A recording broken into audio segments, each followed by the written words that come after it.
I'm aware I'm part of the problem here, but the problem with photography on YouTube is becoming bigger.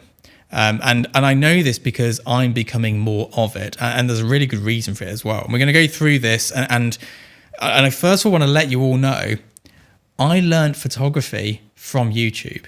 When I started being a photographer, there were 3 channels that I religiously watched. There was Frono's Photos, which is a very different channel now to what it was back then. There was Chase Jarvis, which is a very different channel now. But if you go to Chase Jarvis's YouTube channel and hit the button oldest to newest, it is gold. Absolute gold. And there's Zach Arias or Arias. I was never sure how to pronounce his name, but loved his work as well. I learned photography from them. Ticked along with it. And then I think at some point Cole Taylor came along as well. I think it was a bit later than these 3 people. I might be wrong. At least I found him later. That is how I learned photography. And it had pros and cons. Luckily, like the Chase Jarvis videos were very much showing you what commercial work is, but nothing really had the full answer. And nothing could. Because YouTube works by having 10-minute or shorter videos. There is snippets of great information I can give you in isolation in 10 minutes. But most of my workshops, which again are very condensed short packages, are at least 2 hours long minimum. If you go and download one of my workshops, it's probably going to be at least 2 hours long. I know one of them's horrific and it's 4 hours long. But people want to come on YouTube and get a 10-minute fix. And the problem with it is kind of twofold. One is that you get the 10-minute fix and you feel like you've done something productive by listening. You've not. And the other is a 10-minute fix is only part of a very big subject. Like I can tell you my theory on lighting in 10 minutes, but it will not make you good at lighting. It will help you along the way, but it's a very slow process. You either need to deep dive and go to workshops and seminars and these like big week-long courses, or you need to really make sure that you put in the work between these 10-minute segments. And I don't believe a lot of people do. And I'm saying that because I didn't.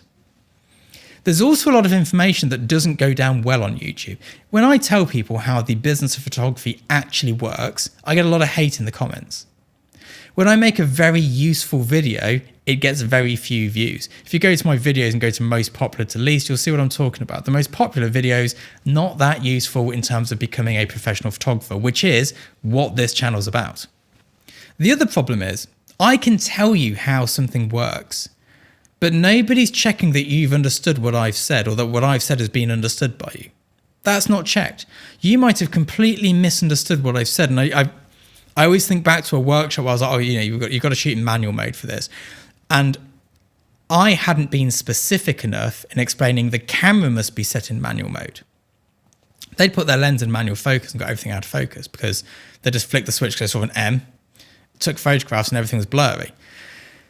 I could then go to them, look, what I meant was you need to have your autofocus on your lens, but you need to have your camera in manual mode. And they got that feedback straight away and could move on.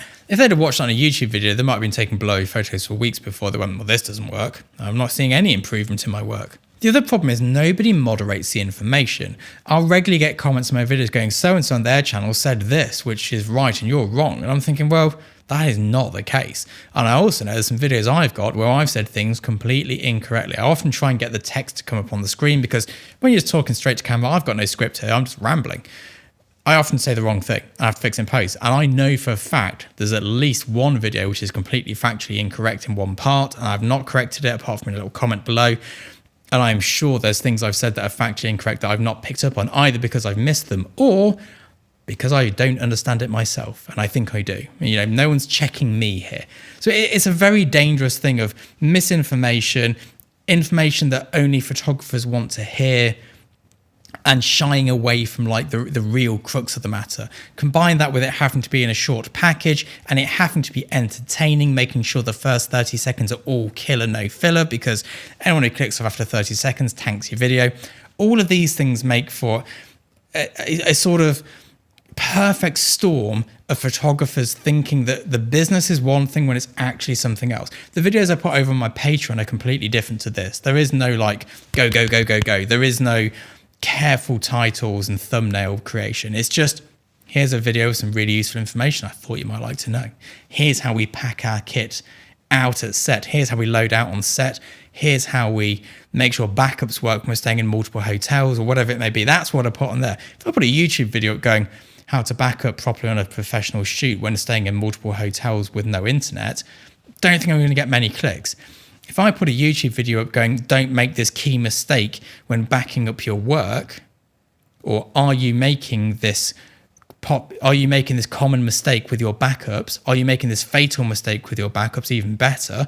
That'll get loads of clicks, but I can't then talk about the actual boring facts of it. I've got to come up with an interesting video. It's a real conundrum. And I try and justify it by myself with the one for me, one for you. I make one video for YouTube, and then I make one video for me.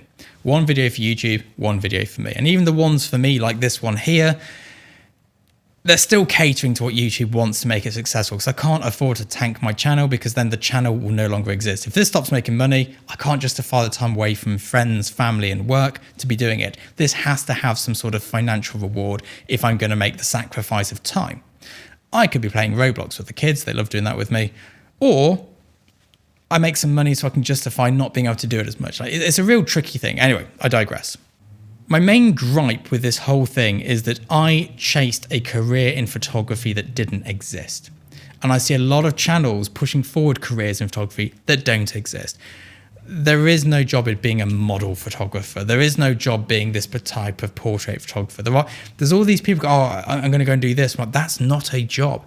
A YouTuber does it and makes money out of it from YouTube, which is great. It's very entertaining. I listen to a lot of these channels, but I know it's not a job.